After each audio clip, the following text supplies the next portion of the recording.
Okay, hello and welcome to the second webinar, the Kinship Care, talking about the struggles. A couple weeks ago, we had the initial webinar on Kinship Care, and this is just a continuation. Some of it's going to overlap a little bit, but it's just a continuation of Kinship Care and stuff like that. What I'm also going to do is I'm going to hide myself so that you're not seeing my cute little face here. So we're going to hide. I'm going to share the screen and then hide everyone. Okay, and you can still hear me. We are going to go ahead and share my screen.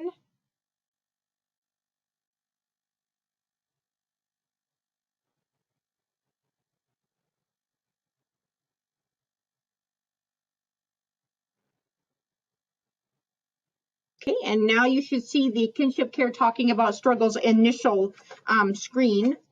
And then I will go ahead and go to the next screen. And like I said before, the webinar is being recorded. And after it is done being recorded, it can be found on the North Dakota Post Adopter website for reference, whether it's for yourself or maybe you want to share with some family members. And my name is Kim Waswick. I've been with Catholic Charities for about 8 months now. So loving it, love working with the families and the kiddos of all ages. So welcome. And Kinship Care. Oh, my papers are flying all over. Kinship Care wise, talking about the struggles, it's like I said, it's a continuation of last week's, and like what I found on the screen, being a parent means loving your children more than you ever loved yourself. So it's a big job being that caregiver.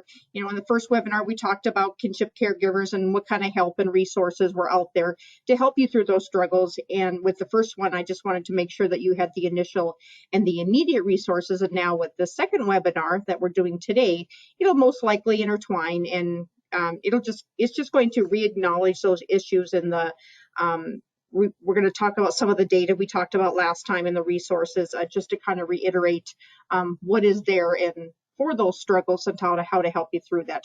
So you are now taking care of a child, and you have to make choices based upon what is best for that child in your care, being that caregiver.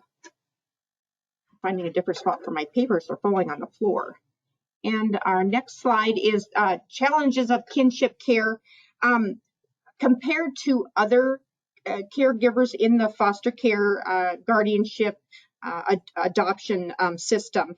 The difference between kinship care is a lot of times is the lack of preparedness and financial assistance, mental health, and emotional support. We'll talk about that. We'll also talk about some of the child care struggles and challenges and some of the legal issues. These are all things that we'll talk about in the future and the slides coming up. And then these are the challenges that are faced by kinship givers, and they can be stressful. And sometimes it can cause tension and conflict in the home. So we'll talk about that too. And the needs of the challenges and the needs also depend upon the reason that the caregiver took on that kinship role in the living arrangements and stuff like that. Not everybody has those challenges. Not everybody maybe knows they have those challenges, but the level of preparation is going to vary depending upon the challenge that they have. And then continuing with that on how kinship care is different from other adoptions. With that, the pre-existing relationship. So you are a new caregiver to this child, whether it's a toddler, a baby, or maybe even a teenager. But there's probably going to be some pre-existing conditions with kinship, whether it's you are the aunt and now taking on that role like we had talked about in the previous one. It could be you're the grandma or the grandpa taking on that role. You could be the older sister taking on that role. And chances are there's a pre-existing relationship with that mom and that dad of that child. So it could be positive and it could be negative. And so positive wise that, with the pre-existing condition, this can lessen the trauma of being separated from their parents. So there are positive things about being that kinship caregiver. If the child has a relative that they've never met, there's still going to be the family ties that can be reassuring for that child. So positive wise, it can be that pre-existing relationship. And the whole experience may be viewed as a bittersweet experience. The children living in kinship arrangements also experience a range of emotions as a result of the pre-existing relationship. So there also might be some tension. They might resent or be confused by the fact that the adults that they knew in one context, like I said, maybe you're my aunt, but now you're my caregiver, is now playing a completely different role. So there might be some confusion with that, explaining.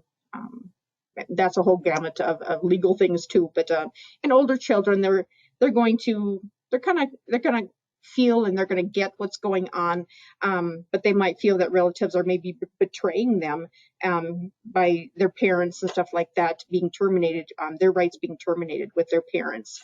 So with having older children and teenagers, there's a whole gamut of other things that may or may not happen, and depends upon what kind of relationship there was in the beginning. And other family members that are involved with it, so if you're a grandma and a grandpa, maybe other relatives, they might feel like you're overstepping your boundaries as a grandma and a grandpa to be that kinship caregiver. And everybody has their opinion, and they're going to sometimes get in your face and tell you that opinion. But that's their choice. And other parents, the parents of the child that you are now the kinship caregiver for, that parent might be angry and feel like maybe you conspired against them or something like that. That might be an extreme part of it. You're taking my child away. That could be difficult and a challenge. Hopefully it's you want it to be an amicable agreement, but sometimes that parent might be angry and throw it back on you. So the next slide. Oh, see here. How is kinship care different from other adoptions? This is a continuation, and it's the difference in preparation. So this being the first challenge that we were talking about with in slide 4. And remember, we were talking about in the kinship caregiver webinar before that within the child welfare system, the first things first, when a child is placed into guardianship, foster, and adoption care, that they're going to seek out the closest relative to that child, just for comfort and ease. And within the child welfare system, the caseworker will seek out that family and kinship support initially. And with that, understand that there could only be like 24 or 48-hour notice as a kinship caregiver, so you got to act quick. And so that's why the difference with the kinship part is the preparedness, that you're going to get a short notice, and it most likely be unplanned or could be even like in a crisis mode, versus the caregiving being planned and anticipated and voluntary. Sometimes it's yeah, I'm the grandma, yes, I'll do what I need to do. So sometimes it just happens pretty quick. And another difference from other adoptions is now being the grandma or the aunt or the older sister, you have a good knowledge of the family dynamics and actually what is going on there.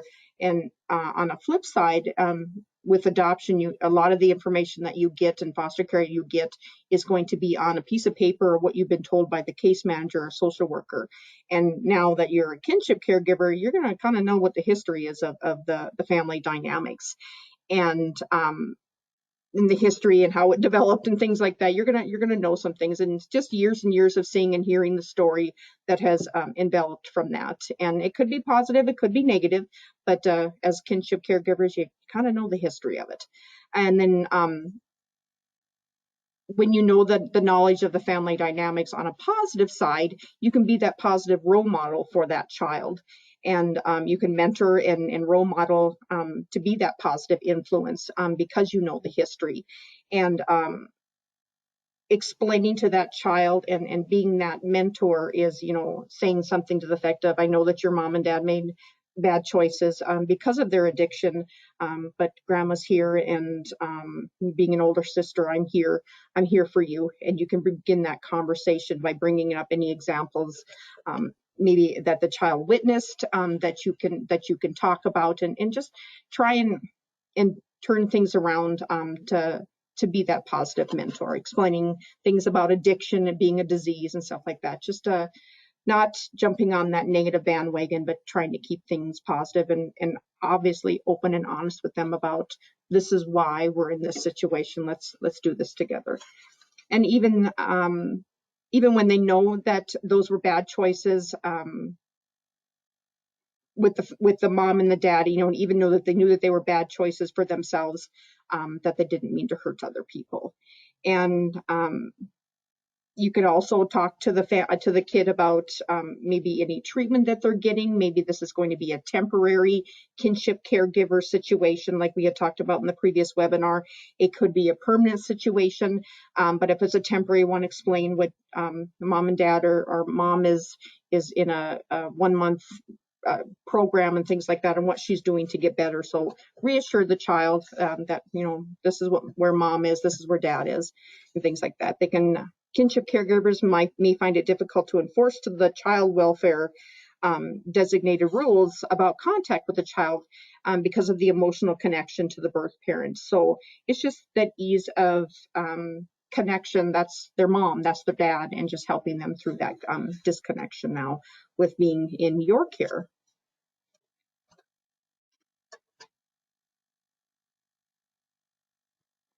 And just kind of touching base on the financial support and struggles, I don't have a lot of information on helping people through those financial support and struggles. It's going to be an application system, like I said in the last webinar. And some of the things that might come up is now you are a grandma and a grandpa, you've raised your children, or you're the older sister, and you're going to have to start thinking about daycare. That might be a financial struggle and support that you need.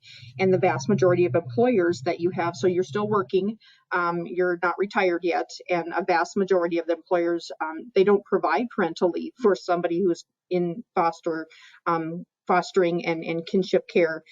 So infants and children have to immediately begin and resume their child care at the time of the placement. So it's quick, hurry, get them into that daycare situation if you're going to get back to work. And there is, let me see here, and other people living on fixed incomes, they could have, so then going into your retirement, you might have to go into your savings and stuff like that, because now you're back to being a caregiver again. So that might be a financial woe and worry about that. And we talked about daycare and childcare, and facing eligibility barriers because of if you're the older sister, how would you, in eligibility wise, there's a long application process for the situation that you're in. There are also, I found this other website in addition, I found it after I did the other webinar, but this NCFA, National Council for Adoption, has some great information on things like IRS tax benefits and stuff like that. I realize that's only the one time of the year that you're doing your taxes and stuff, but there's a lot of money information on there that, like I said, I'm not too savvy on, but there's information on adoption loans, employee benefit program, military benefits, adoption finance coach, so that's cool. And there's information about grants and loans and stuff like that. You're going to want to help that child establish some school routes and stuff like that, whether they're going on to college and stuff like that. There's going to be some information on the National Council for Adoption on grants and loans also. And then struggles with the emotional support for you. With a kinship caregiver, you're going to face your own special set of emotions. There's going to be some guilt, of course, some stress and guilt over, you're going to wonder, could I have done something differently about this? Could I, seeing it coming, could I have done something to prevent this? And then you're going to blame yourself. So there's going to be some guilt. There's going to be some anger over, the parent's inability to get his or her act together. You're going to be frustrated with your son, or you're going to be frustrated with your older sibling, just for, get your act together. Come on. And you might feel a bit betrayed by this response, but it is painful to deal with that trauma that child is feeling, and it's going to be embedded in you also seeing those struggles. So there's going to be some confusion for you as that kinship caregiver, with the dual role. And it's I actually had a conversation with someone that now that they are they went from uncle to dad, caregiver, and it was hard to transition into, now I'm your father. So that was confusing for both the kid and for the kinship parent. There's going to be some other emotional support and stress needed with shame, and that one is, looking at what are people thinking around you, are people judging me and things like that. You're going to assume that the apple doesn't fall far from the tree, or that person's going to feel like, if that's the way that the parent is, maybe that's the way grandma is, or maybe that's the way grandpa is. And there's going to be some shame and shame with the family issues. And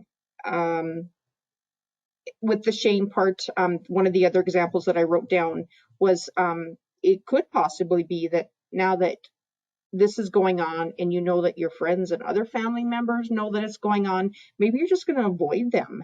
And so there's some shame and some avoidance with that too, is you just stay away from them because you don't want to answer those questions. Depression and anxiety. You are going to go through some depression as a new kinship caregiver, and some anxiety. And it has, because of the change and stuff like that, when I was talking about before with the social isolation, with the guilt, there's going to be some depression and anxiety from that. Possibly some marital stress now that you have a different role with this child. Maybe some grieving, a loss of a relationship, a loss of the child, maybe if the parent had died and that's why you are that caregiver now.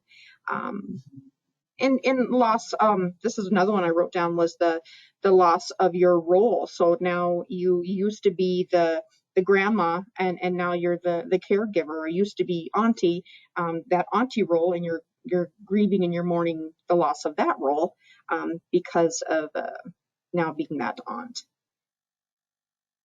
or now being that kinship caregiver versus the aunt. I was reaching over to see what time it was. Here we go. And with that struggle and emotional support, there's going to be some physical care that you are going to neglecting your own health.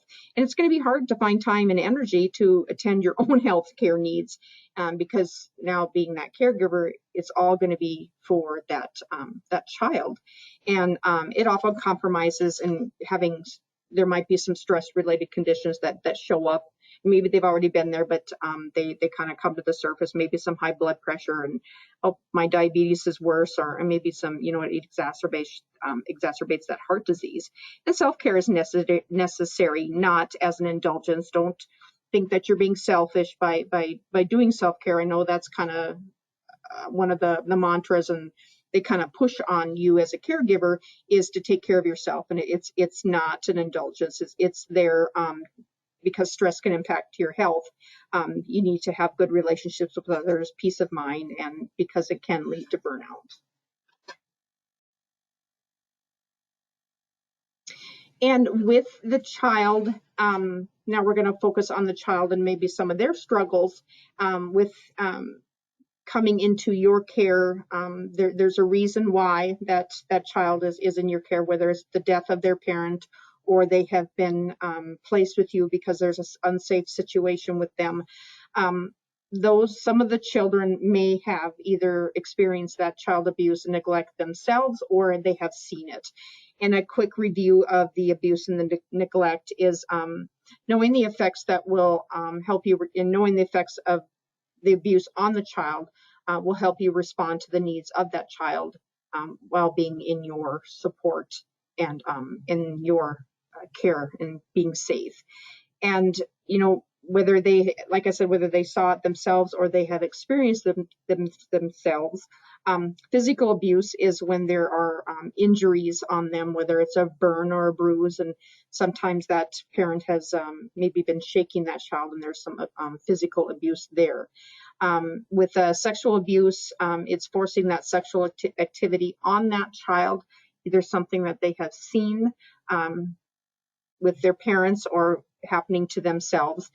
And then other forms of the sexual abuse might be that child may have been exposed to pornography, forced to watch it or something like that, or who knows what the kids have gone through. And then emotional abuse it's constant criticism. Maybe they have encountered that with, name calling and verbal and things like that, belittling, shaming, and emotional abuse could also be withholding love. That could be a good example of that child going through that emotional abuse. And neglect. And the definition of neglect is not is essentially not providing that basic need, and it's a failure to parent and not providing that food, shelter, supervision, medical care, education, and emotional nurturing. That's what neglect is defined as under child abuse. And if there is a history of abuse, the effects can be delayed or it could be long term. So it could be you're not seeing it right away, but it'll come out maybe a couple weeks or a couple months or a couple years later. It kind of festers and it just kind of lies and lays beneath, and it might come out in another way. Depending upon the age of the child, whether it was a one-time thing with any of the abuse or it had been an ongoing thing, it's going to vary on the type of abuse that the child went through, maybe the severity of the abuse, and depending upon what those scars are. And there is a website here, the long-term consequences of child abuse. It's a fact sheet. There's some great information on there on the consequences of the child abuse and stuff like that. And there's another one on the brain development that I thought was great. That's a whole new webinar. That one's a great one for more and better understanding of abuse. And understanding, again, with the child issues and focusing on them so that so you have a better understanding of what's going on or maybe going on with that child if they're having temper tantrums or crying and things like that they're scared. And we're going to talk about these ones, abandonment, grief, self-esteem, and stuff like that on the next couple slides. Understanding the child's issues, and the first one, the issue that we're going to talk about is fear of abandonment. It's normal for them to feel abandoned and stuff like that, and in this time of change. Here's a quick story. I wrote this one down just to kind of for you to get a visual, an image of what that child may go through. Here's my quick story on abandonment. Young Scott was left at the neighbor's and his mom never returned. Scott's grandma came to get him and brought him to her house. Scott was very scared that he would also lose his grandma and his grandpa. At first, he would not let his grandma and grandpa out of sight. Scott even became nervous when they went into the bathroom. He thought his grandma and his grandpa might disappear down the drain. He does not know where his mom is at, and he has heard nothing from her. Scott does not know if she will ever come back for him. So then that child is feeling scared, the abandoned part. So if this is what my parents are going to do, this is what my mom is going to do in Scott's situation, and who else is going to abandon me? So it's a common behavior that they feel like they were rejected by their birth family, and they'll not let, and some of the other examples that they won't let the caregiver out of sight, and like the example with Scott, and not even wanting his grandma and grandpa to go to the bathroom. They get kind of a clingy behavior with the caregiver because of that fear of abandonment. And maybe they won't sleep alone. Maybe they want to sleep with you all the time. Initially, they want a nightlight or something like that. Maybe having sleeping issues because of the abandonment and rejection and the fear that they have. Difficult behaviors after the parent visit. So something to the effect of that parent has come to visit for a short time, and then you see the behaviors escalate after they leave. That might be the fear of abandonment coming out in that way through behaviors. They may not allow themselves to get close to others, so then I'm not going to let you get close to me because I don't want, because I think you're going to leave me also. And it could also appear as the child continually seeking out acceptance and approval from those around them. So then they will always want to make sure that everything is okay and you still love me, and things like that. So they're going to overseek that information. And another one with understanding what the child might be going through. I'm not saying that they all go through this, but you might see this maybe a one-time thing or an ongoing thing with low self-esteem. So that child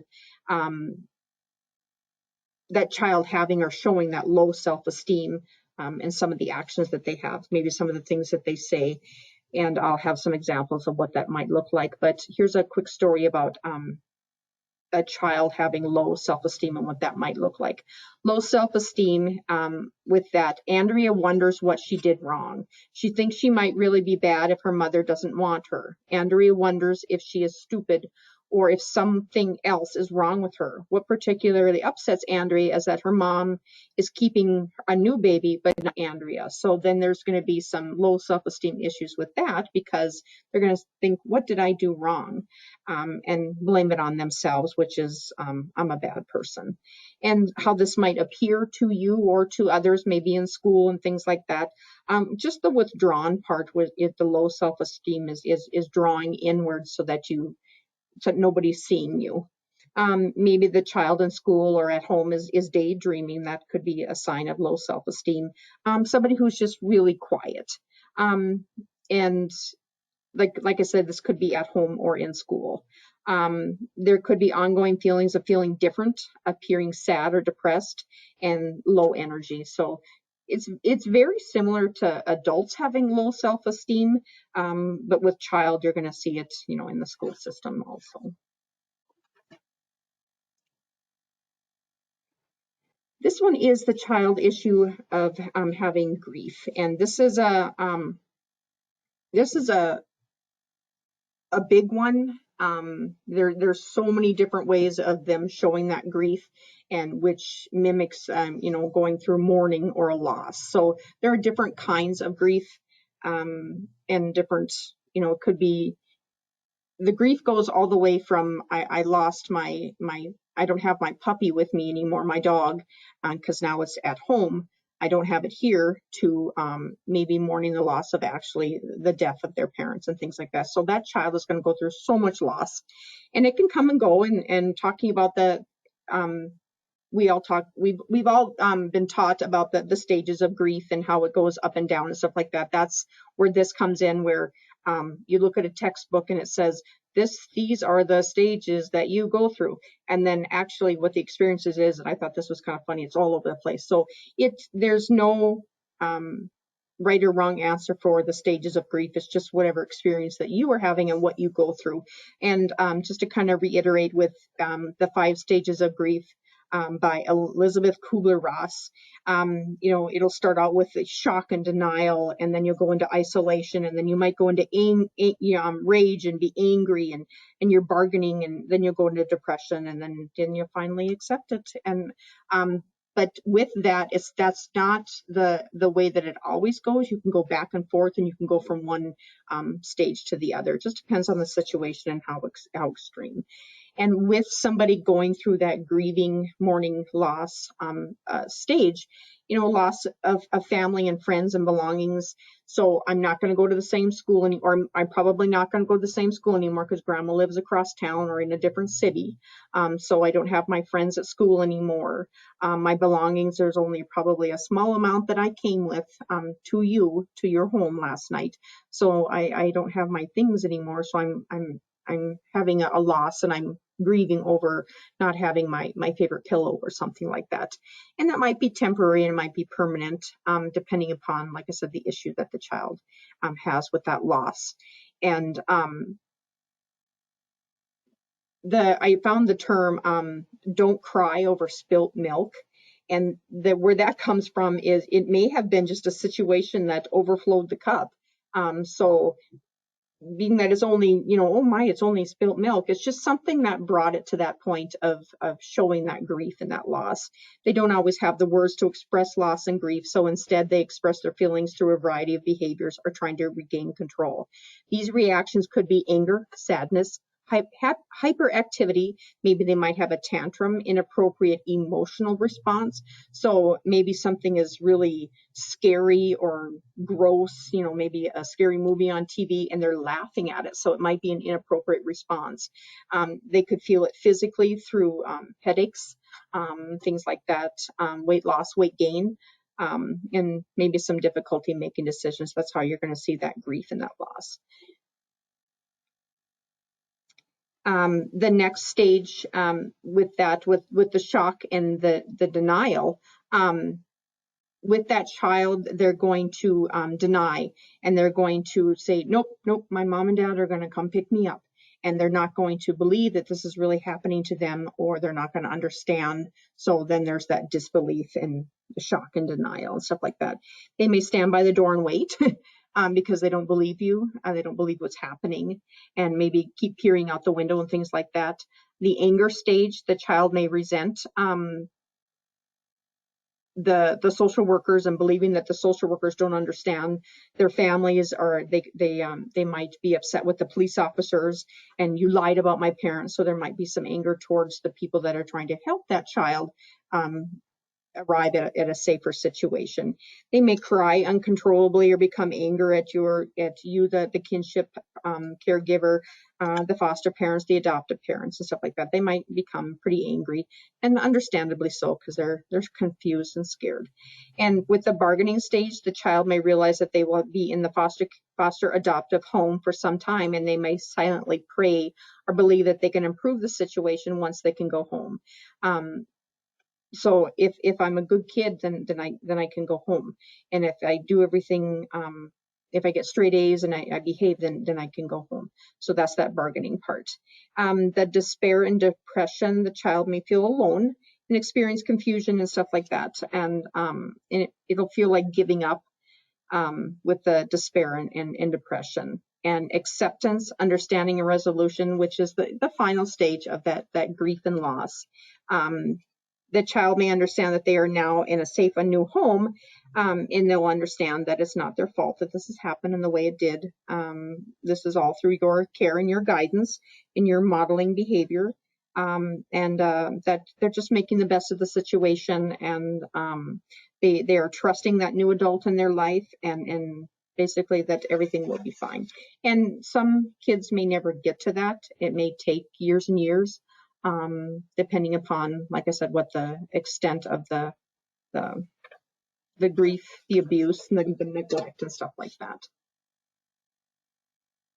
I love talking about grief and loss. That's one of my favorites. Understanding a child issue with the confused feelings. With the confusion part and coming into the kinship care, there's going to be split loyalties. So they're going to go, yeah, this is my grandma and she's taking care of me, or this is my older sister and she's taking care of me. But now what do I call this person? So do I call you mom? Things like that. Depending upon if it's a legal thing, especially if it's a legal thing, because when you're going through that legal process, you are now, their parent. If it's a temporary thing, probably not. But if it's a permanent thing, the child goes, well, now what do I call them?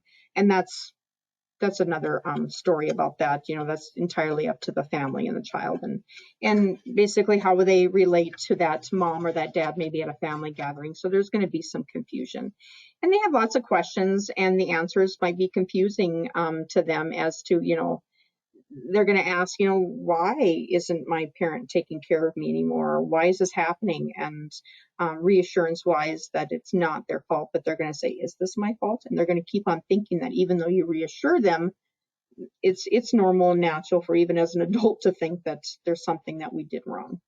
And how this appears, how the confused feeling appears is again, some of these not behaviors, but these emotional issues, they kind of mimic each other, and they appear and they kind of intertwine. Maybe that it appears as the child not paying attention, can't concentrate because they're confused. Another role confusion is, now that they don't have a parent, maybe they are taking on a different role of taking care of their brothers and sisters like a parent would. So there's some confusion there. Appears to be withdrawn, daydreaming, usually quiet, and that mimic the other child, the issues the other children were having too.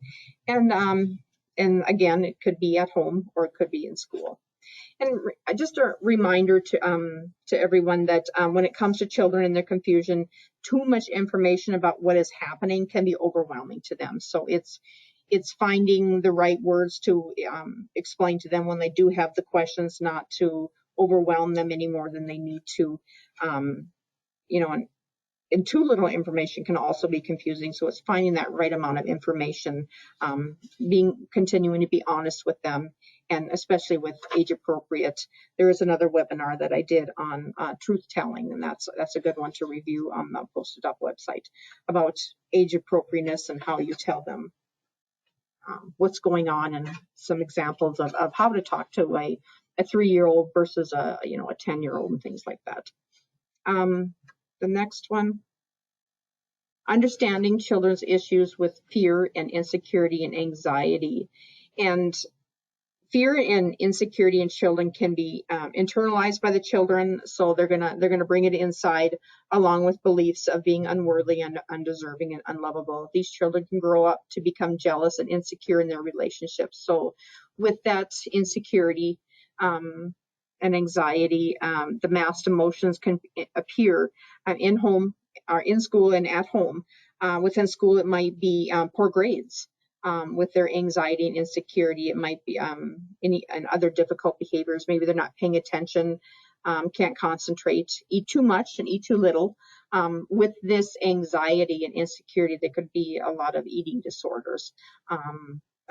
It could be the bulimic thing. It could be the anorexia thing. It could be overeating, hiding food. They could hoard food with that insecurity and anxiety.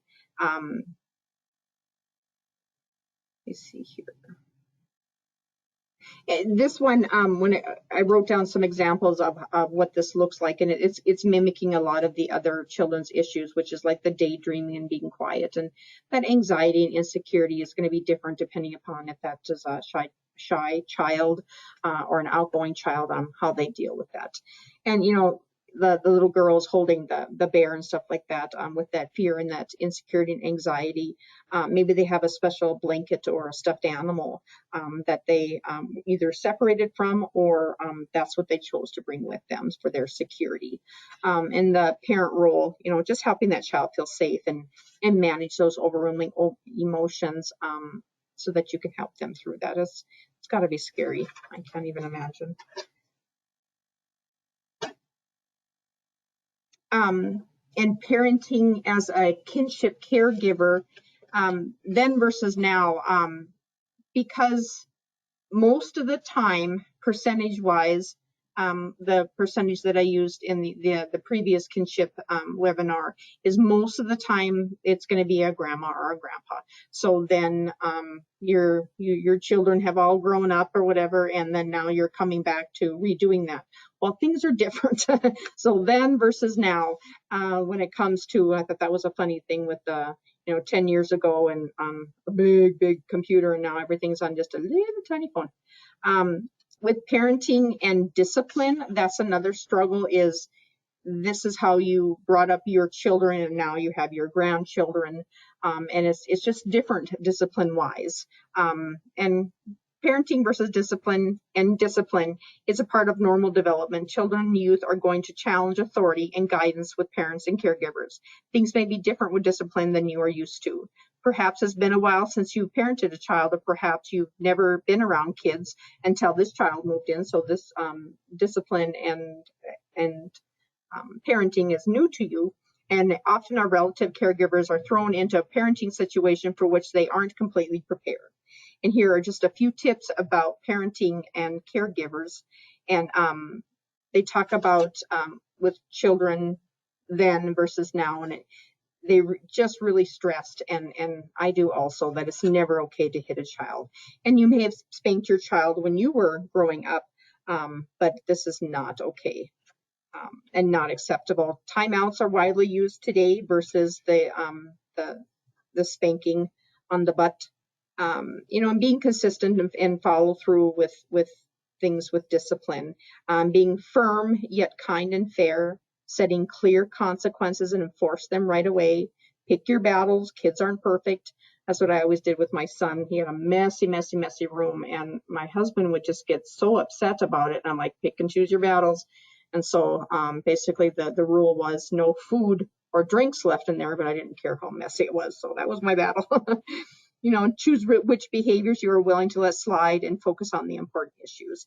And like I had said before, modeling your appropriate behavior. There could be rewards to things that you want to see again. Thank you so much for cleaning up that mess and cleaning up after yourself and things like that.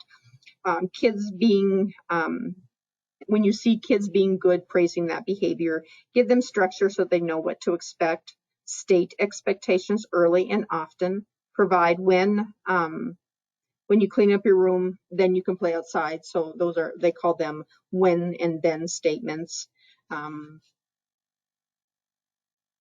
Like, would you like to wear the red dress or the blue dress rather than what do you want to wear? So it's just giving them some things to choose from.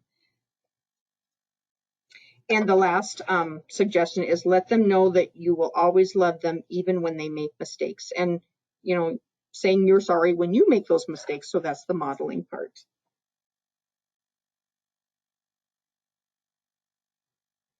And caring for children who are abused and neglected and abandoned.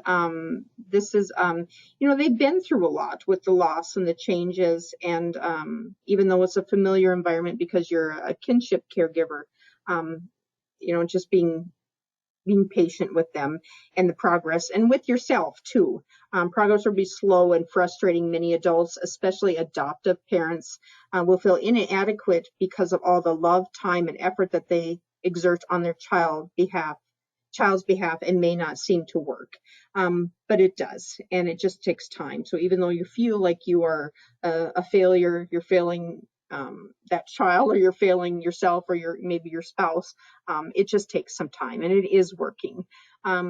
With that child, providing routine and regularity as quick as possible so that they have some expectations. And this is about trust and building that trust and bond with that child, so that you are not going to leave them also. And because maybe before they came to you, maybe they had a couple multiple moves. Maybe you weren't available within that 24-hour, 48-hour period, and they were in foster care for a little while. So now they're with you. Another thing that they talked about was allowing children to express their feelings. So seeing that anger, acknowledging that confusion, and teaching them how to identify and describe their feelings. So I'm angry, I'm mad, and throwing things, then let's do it this way rather than this way, and commend them for expressing them without acting out. So if they talk about it, thank you for doing that, acknowledging that they did it the right way, and comment on their honesty and kindness. And express support, expressing love, empathy, and through their words. Maybe it's writing them a special note so that they see it when they first get up, and the hugs. Not every kid is going to like those hugs, and maybe you're not a huggy person, but physical touch for some children is very important, and that's maybe a bond that they didn't have, and they crave from you, that new caregiver. And I know that I've said this before, and I'll say it again, and I'll say it a million times. It's just taking care of yourself. Caring for a child can be exhausting, and adults cannot provide the constant, predictable, enriching, and nurturing care these children need if you are depleted. And the example that I had used in the last webinar was being in an airplane, when the oxygen drops down, putting it on yourself first, because you can't help anybody if you don't have the oxygen that you need. And you need that rest and support. And I had talked about respite in the last webinar. And respite care, just whether it's 10 minutes, whether it's 15, or whether it's a weekend, just relying on family and friends in the community for that resource.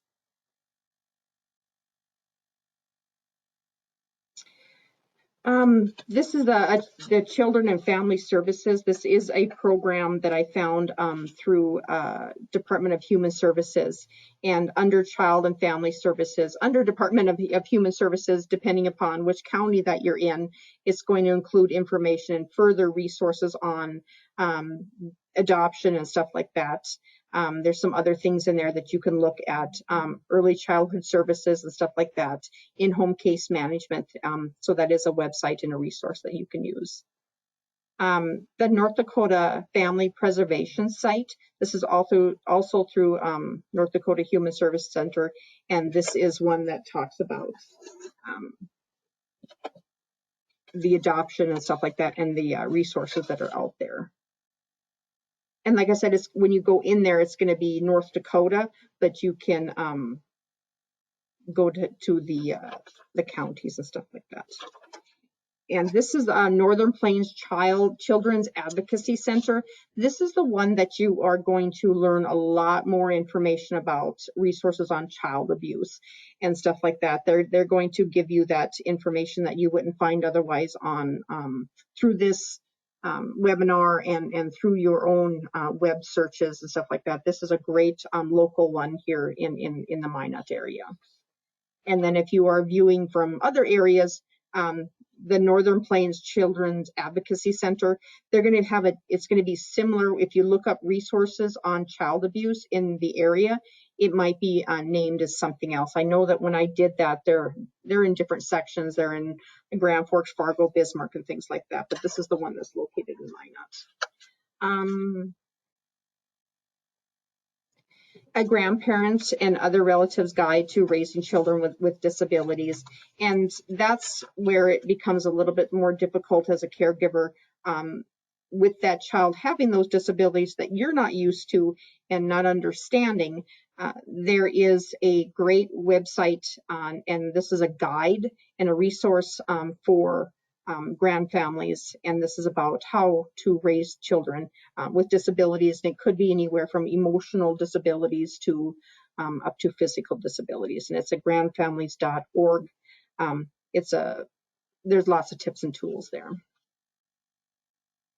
And this last one on the bottom here, this resource here, this was a long one, and there are different modules that a therapist trainer, Joseph Crumley, he hosts some sessions, and there are actually 4 of them. You can see the names of them, loss and ambivalence, guilt, and stuff like that. He's up on the stage, and he's talking about all these things too, and he's great information. And I started watching one, and it's wonderful, but it's a long, if you've got time to read or to view that one. With sacrifice and the responsibility, or is it just what families do? Whether formally or informally, grandparents who act as kinship caregivers make invaluable sacrifices to keep their families whole. Their natural response to step in demonstrates their strength and love for their grandchildren, for their nieces, for their nephews, as well as their determination to maintain family connection and culture. Don't hesitate to educate yourself about the foster care system, about agencies like A Second Chance. There's lots to learn out there, and talking to other people, maybe watching things on the internet and just learning from other people. And there's a lot of truth on the internet when you do a lot of digging. It's amazing what's out there. And in summary, just kind of summarizing the webinar that we were discussing today, and making decisions on the child's behalf, needing to distinguish between honoring the birth parent and making parenting decisions. So it's doing what is best for that child, what you think is best now that they're in your care, and just making the choices based upon what is best for that child, what's best for you and the situation, and finding others who share that experience. So with Kinship, there are support groups in the area, but it's just getting your story out there. Just because you visit with someone about that kinship part doesn't mean that they know what you're talking about, because they have similar experiences, but it's just having that support, whether it's a neighbor, through faith, and through your church and things like that. Giving the child permission to love their birth parents and make sure that they know as adults that they know the adults care about them and it's not their fault. So reiterating, like I said before, and doing it now, is just being that role model and trying to keep it as positive as possible. And not getting involved in the drama part. One of the things that we talked about was you're going to know the history and things like that, but just not getting involved in that drama, and being honest with that child's parents that you want to have a positive relationship with that child, and just make the best decisions that you can. And never asking anyone to choose sides. Be a straight shooter with the child's parents, just being honest. So giving some information on post-adopt information and contact information. This is me and my name and my information and how you get a hold of me. The last webinar that I had put some information on there, how to get a hold of anybody within post-adopt, and going to the North Dakota Post-Adopt website. There's a lot of great information for future webinars and things like that.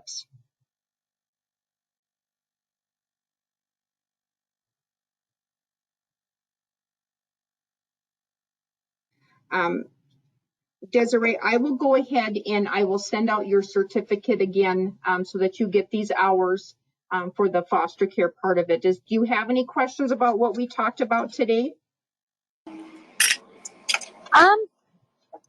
I do have some questions. Okay, what's that?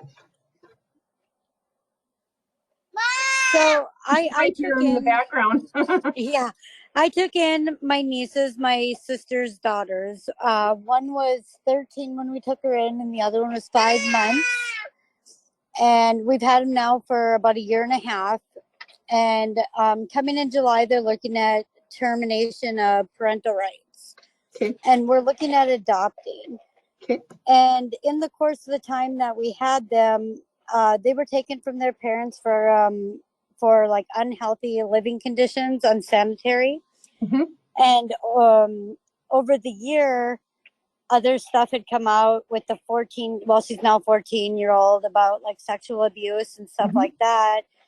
And she's suicidal, hoarding issues. And they actually just placed her last month at home on the range. Okay. But are possibly looking at placing her back with us. And it got to the point where it was very overwhelming and stressful.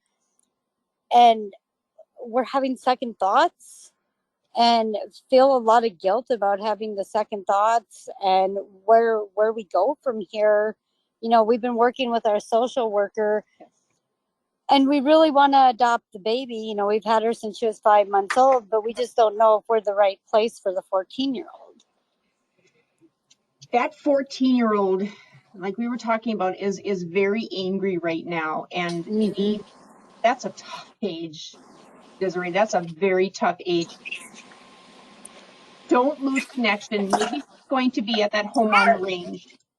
Always talk to her about adoption. Let her know that that's what you want to do.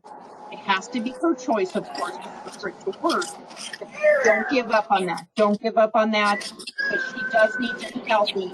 Come into your home. Sounds like you've got other vulnerable kids there that you don't want to put them in that dangerous situation. So right. And we have children of our own. Yep. Besides the two, we have two boys still at home that are teenage boys.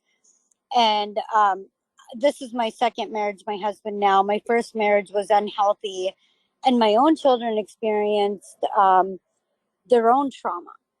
Exactly. And my kids did a lot of therapy and stuff, and with having her here and some of the stuff she was doing started triggering like behaviors with my children. Yep. And you know, I have one that's going into adulthood who will be 18, and he was my hardest one to get through therapy. Yeah. You know, and we have him in such a good place, a healthy place. And in the last few months, especially when things were getting really hard, his behavior started coming out again. Yep. Oh my gosh, yep. Exactly. That's what, with your niece, that's a tough age. Don't give up on her. Let her go through the help that she needs through this other program. But don't give up on her. Write her, tell her you love her, write her letters, whatever she needs to have that connection. Yeah, I talk to her like 3 times a week, and then we're starting some family therapy with her about like what our expectations are. Yep. But it definitely, and it got to the point where it was affecting my mental health. I went in and I actually got put on medication. I didn't know what I was doing. And, you know, there's so much with the internet, and there was all kinds of stuff she was searching on the internet that was so bad. She was talking to men on the internet, and it got really scary, you know, and that's when we really started. I was to the point in the last few months where I was like, what are we doing? You know, we have kids. I have a daughter, she's 21, she lives on her own. I have a son that's going to be 18 and one that turns 16 today. You know, so it was like, what are we doing? You know. And I like that you did that, and you said that to, you know, your husband now, is that you know, we got to keep everybody safe, and this was what is best. Right. But always use those love words. She's going to be angry and bitter, and understandably why. That's horrible and sad that she had to go through that. Oh yes, definitely, definitely. So, And I don't know, we're trying to get into some support groups yep. because we just, I've done a couple of them. You know, Yep. I don't know what to do. It's a Keep on hard, doing it's a what you're hard doing, place. Desiree. A lot of parents, foster parents, things like that, do not go as far as getting education and talking to others. They think, I'm a superwoman, I'm a superman, and I can do it on my own. You're doing everything you can, Desiree. And I Well, love that's that good you're to know involved in your because family. it's been a rough few months. Oh, I bet it has. So, Oh, and then, you know, I'm going to be 40 and I started over with a baby, so I'm trying to okay, yeah. deal with that too until, you know, And how to there's a get back whole into list of taking things care that of a happen on baby. your, when you turn 40, you're going to have, I was wearing my readers, so you're going to have to wear readers, and there's going to be a whole list of Right. things, Desiree. Well, I went in for a doctor's appointment and they're like, after your birthday, schedule a mammogram. I'm like, what? Right? I'm like, I'm not that old yet, am I? No, yeah, don't squish those. Yeah. So yeah, that's a whole list of things. So Yep, definitely.